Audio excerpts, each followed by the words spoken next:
여러분 안녕하십니까. 12월 16일입니다. BIB 방송 센터장 지한스님입니다. 오늘 음력은 11월 24날 계묘일 토끼날 금요일이 되겠습니다. 1년 중 350번째 되는 날이고요. 오늘의 탄생화는 오리나무가 되겠습니다. 탄생석은 아주 말라카이트라고 합니다. 12월 탄생석은 터키석이 되겠습니다. 탄생목은 무화과 나무가 되겠고요. 오늘 우리 주변에 일어났던 일들 한번 더듬어 보겠습니다. 1598년도입니다. 노량해전에 이순신 장군이 전사하고 임진왜란이 종결된 날입니다. 노량해전은 정유재란 당시 1598년 12월 16일 선조 31년 음력 11월 19일에 이순신을 포함한 조명 조선하고 명나라가 연합수군이 경상 우두 남해현 노량해협에서 일본의 함대와 싸운 전투입니다. 12월 16일 오전 8시경 적선 200여 척 이상이 분파되고 150여 척이 파손되자 일본 수군은 퇴각하기 시작했습니다. 이 퇴각 함대를 추격하던 이순신은 관음포에서 일본군의 총탄을 맞고 쓰러지면서 싸움이 급하다. 단 한 명의 조선 수군도 동료 대선은 아니 되니 나의 죽음을 적에게 알리지 마라 라는 유언을 남기고 숨을 거두었다고 합니다. 겨우 50여 척의 패전 선만이 일본군으로 도주했고요. 이로 인해 노량해전은 끝으로 정유재란이 막을 내리고 7년간의 긴 전쟁도 끝이 났습니다. 1987년도 대한민국 제13대 대통령 선거에 노태우 후보가 당선됐습니다. 1987년 12월 16일에 실시된 대한민국의 제13대 대통령 선출을 위한 선거 결과 민주정의당 노태우 후보가 2위인 통일민주당 김영삼 후보를 득표율 8.61%로 194만 5,157표 차를 꺾고 당선됐습니다. 1위인 노태우는 828만 2,738표로 36.64%로 1위로 당선됐고요. 2위인 김영삼은 633만 7,581표, 28.3%, 3위인 김대중 씨는 611만 3,375표로 27.04%. 이때 당시 두 분이 서로 협의해서 단합해서 나왔더라면은 120만 표가 되니까 노태우를 이길 수 있었던 절호의 찬스를 놓쳤답니다. 4위인 김종필 씨는 182만 3,067표로 8.6%에 그쳤습니다. 2017년도입니다. 일어날 수 없는 일이 대학병원에서 이루어졌습니다. 이화여자대학교 의료원 신생아 집단 사망 사건입니다. 이화대학교 이대 목동병원에서 신생아 4명이 심정지를 일으키고 80여 분 만에 전원 사망한 사건입니다. 각종 의료사고로 이미지가 좋지 않았던 이대 목동병원의 이미지를 바닥으로 추락시킨 대형 의료사고였습니다. 2017년 12월 16일 21시 32분부터 차례대로 22분 10분, 22분 31분, 22분 53분에 연달아 이화여자대학교 의료원 소속 이대 목동병원에 있는 신생아 종합 중환자실에서 인큐베이터 내에 미수가 4명이 남아 둘, 여아 둘이 사망한 사고입니다. 생일 맞는 분 한번 보겠습니다. 독립운동가입니다. 김좌진 장군입니다. 1889년 12월 16일에 태어났습니다. 1930년 1월 24일 사망한 대한제국 및 대한민국 임시정부 시기의 군인이었습니다. 1889년 12월 16일 충남 홍성군 갈산면 행산리에서 출생했고요. 그는 대한민국 육군 무관학교 현 육군사관학교를 졸업했고요. 청산리 전투를 승리로 이끈 지휘관이었으며 김동삼, 오동진 등과 3대 맹장으로 불리기도 했습니다. 1930년 1월 24일 공산주의자 박상실에 의해 피살됐죠. 김상용의 11대 손이며 자는 명예, 호는 백야 김좌진입니다. 독립운동가 유관순입니다. 1902년 12월 16일 날 태어나서 2020년 9월 29일 날 갔습니다. 일제감경기 독립운동가이죠. 일제감경기 3.1운동으로 시작된 만세운동을 하다가 일본 형사에게 잡혀 서대문 형무소에서 고문으로 인해 순국했습니다. 1902년 12월 16일 충남 목천군 이동면 지평리 현 천안시 병천면 용두리에서 아버지 유중곤과 어머니 이소재의 3남 1녀 중 둘째로 태어났습니다. 1916년 충남 공주시에 선교활동을 하던 미국인 감리교의 선교사인 사에라 씨 부인 사부인의 추천으로 이화학당 보통과 3학년의 장학생으로 편입하고 1919년 이화학당 고등부에 진학했습니다. 3월 1일 3.1 운동에 참여하고 3월 5일 만세 시위에도 참여했다. 총독부의 휴계령으로 천안으로 내려와 후속 만세 시위에 주도적으로 참여했다가 일제에 체포되어 공주지방법원에서 징역 5년형을 선고받고 항소했고 경성복심법원에서 징역 3년을 선고받아 형이 확정됐습니다. 일제히 교도소 내에서 1920년 9월 28일에 사망했고 2020년 10월 14일 이태원 공동면지에 안장됐었습니다. 1936년 택지 조성 사업으로 공동묘지가 소멸됐고요. 1989년 10월 12일 고향 근처에 초혼묘를 조성해 있습니다.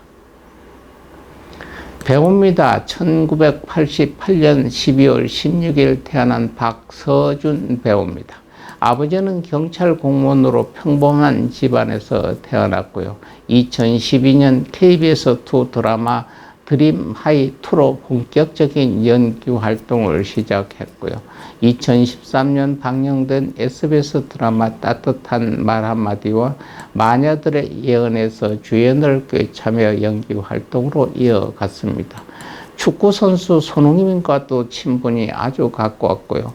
손흥민이 찍는 다큐멘터리에 나온 적이 있고 친필 사인의 유니폼까지 선물 받는 등 꽤 친한 사이라고 합니다. 송명민의 아버지 손응정 씨가 경기가 그에게 보고 싶으면 언제든지 가서 자신의 선수 가족석을 쓰라며 배려까지 해줬다고 합니다. 1988년생 쌍둥이 유도 선수입니다. 조준호와 조준현입니다. 1988년 12월 16일 부산에서 일란상 쌍둥이로 태어났어요. 유도 선수고 유도 지도자입니다. 조꼬치라는 닉네임으로 유명합니다. 쌍둥이 동생 조준형과 막내 동생 조준휘도 유도 선수입니다. 런던 올림픽에서 66kg 동메달이었습니다. 조준현은 2013년 하계 유니버시티 유도 남자 66kg급 은메달을 획득하기도 했습니다. 길 한번 보겠습니다. 오늘은 이순신 장군의 기일이 되겠습니다. 또한 1956년생 마남 종현 스님입니다. 종현 스님은 성은 송시고요. 법호는 마남이고 전라북도 고창 출신입니다. 목양산인이라고도 합니다. 마남 스님은 백양사 그의 근대 역사에서 가장 핵심적인 인물입니다. 4살에 아버지를 여의고 11살에 어머니 보자 세상을 뜨자 스님은 백양사 취운 도진선사의 문화에서 출가했습니다. 한흥 강백으로부터 전강을 받은 스님은 우문왕과 청유암에서 경을 가르치다가 32살 되던 해 1907년 해인사 강백으로 추대됐습니다. 특히 마남 스님은 어수선한 일제강점기 대부분의 승려가 결혼을 하는 상황에도 백양사의 가풍에 따라 결혼하지 않는 비구로서 청정한 모습을 보였습니다. 현재 조계종의 고승으로 추앙받는 스님들 중에도 상당수가 속가의 자녀들을 두고 출가한 것으로 미뤄볼 때 백양사의 청정 가풍은 미루어 짐작되는 것입니다. 스님은 항상 선과 교를 쌍전하며 수행했죠. 승려는 행이 기본이 된다면서 자기 공부가 먼저 이루어진 뒤에야 다른 일을 위해 헌신할 수 있다고 강조했습니다. 또 중이 되기 전에 부처를 말하지 말라며 머리를 깎았다고 다 승려가 아니요 먹물을 입었다고 모든 중일 수는 없다. 분명한 승가장을 계시했던 분입니다. 1925년 서울에 올라온 마남 스님은 박한영 스님과 함께 재단법인 조선불교 선양종 중앙종문을 세우고 전국 사찰로부터 출자를 받아 1928년 불교 전수학교를 개교시켜 초대 교자에 취임했습니다. 바로 이 학교가 중앙불교 전문학교를 거쳐 현재의 동국대학교가 된 것입니다. 또한 해방된 후 1946년에는 목포 정광중고등학교를 설립하기도 했고요. 마남 스님은 1955년 8월 어느 날 문도들에게 큰 방에 불러 모아 이제 사흘 후에 옷을 벗어야겠다고 했습니다.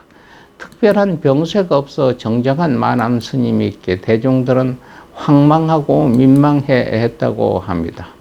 마남은 이때 슬퍼하는 제자 서웅 스님의 옛 본명입니다. 전법계에 내리며 후사를 부탁했습니다. 마지막 입은 옷에는 주머니가 없다는 말과 함께 가지고 있던 모든 물품을 제자들에게 나누어 준 마남 스님은 사흘 뒤 자는 듯 눈을 감으셨다고 합니다. 마남 스님의 입적 모습을 전해 들은 이야기로는 마남 스님께서는 81세에 입적하셨습니다. 마남 스님은 입적 열반 사흘 전에 대중들을 한데 모아놓고 하시는 말씀이 고목이 쓰러져 군부를 떼면 방이나 따뜻하고 괴석은 화단에 놓으면 경치가 좋다. 하지만 늙은 몸뚱이는 죽으면 아무 쓸데가 없는 것이다. 이 몸뚱이를 물에 집어넣으면 고기들의 밥이 되고 들에 놓으면 까마귀의 밥이 되련만 그렇게 하라고 해도 너희들이 하지 않을 것이니 나가 죽거든 후고를 내지 말고 사흘 안에 간소하게 하장해 버리라고 하셨다고 합니다. 마남 스님은 입적하시는 그날까지 흩어짐 없이 정정하셨는데 사흘 동안 모든 주변을 깨끗이 정리하시고 그리고 보름이 되니 목욕 재개하시고 옷을 갈아입으시더니 저녁 공양을 드신 후 저녁 10시에 백양사 방장이신 서웅 스님을 불러서 하시는 말씀이 앞으로의 종단 진로가 걱정이다. 나 죽더라도 종단 일에 관여하지 말고 초연하게 수행하라. 이러시고 차 한 잔을 들고 지금 몇 시냐 물어보셨어요. 그래서 11시 30분이다 하니까 고개를 좌우로 돌리시더니 중의시려고 해서 스님들이 부축하려 하니 이미 열반하신 뒤였다고 합니다. 스님은 장례비용에 보태쓰라며 10,000원짜리 한 장과 도장만을 남기셨다고 합니다. 수행을 많이 하신 스님들의 열반 모습은 이렇습니다. 생사불의를 몸소 보여주셨죠. 마치 헌옷을 벗듯 육신의 탈을 자유롭이 벗어버리는 대자유인의 모습으로 후학들에게 큰 가르침을 주시고 떠나신 분입니다. 또한 한 스님이 계십니다. 1909년 12월 17일 날 태어나서 1983년 12월 오늘 세수 75세 범납 45세로 가신 구산 수련 스님입니다. 구산 스님은 1909년 음력 12월 17일 전라북도 남원시 내청리 509번제 진양 소씨 재형씨를 아버지로 최성녀씨를 어머니로 하여 태어났습니다.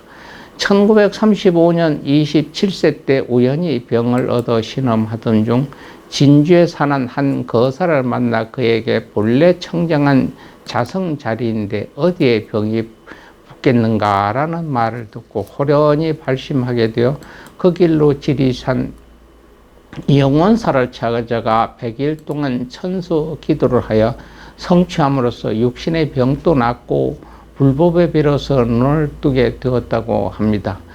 29살 때 입산 출가하여 30살 되던 이듬해 4월 초파일 날 효봉 선사를 은사로 송광사 3일암에서 5계를 받았고 1939년 4월 보름날 통도사 금강계단에서 해담 화상을 계사로 비구계를 받고 1939년 여름을 통도사 백년암에서 지낸 후 청암사 수도암 정각토굴에서 착실히 정진 선수의 기본을 닦았다고 하십니다.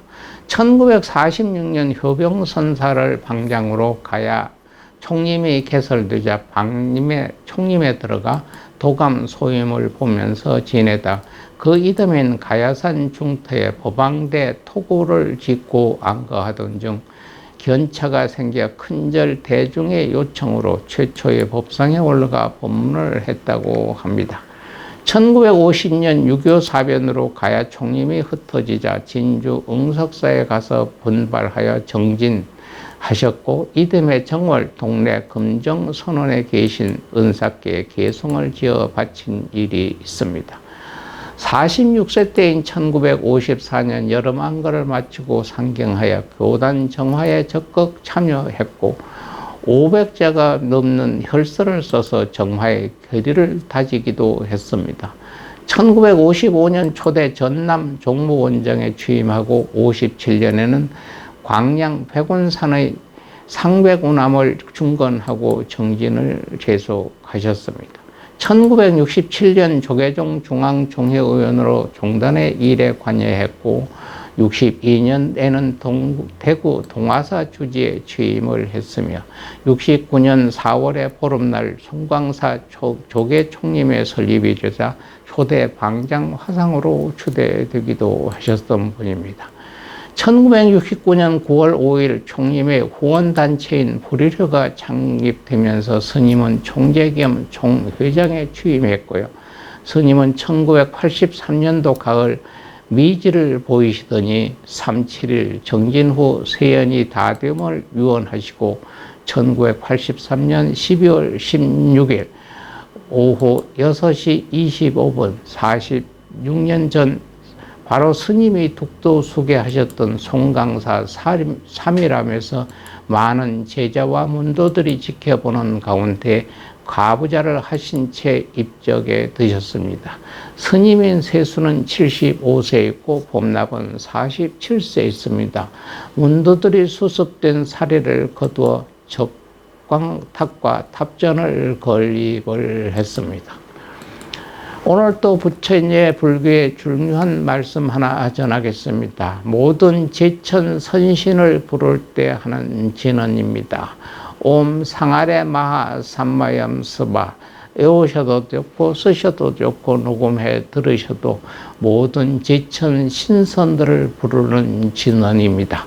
많은 도움이 됩니다. 오늘 또 남은 시간 여러분 알뜰살뜰하게 여러분들의 중요한 날을 행복하게 지내시고 건강한 모습으로 내일 또 여러분 뵙겠습니다.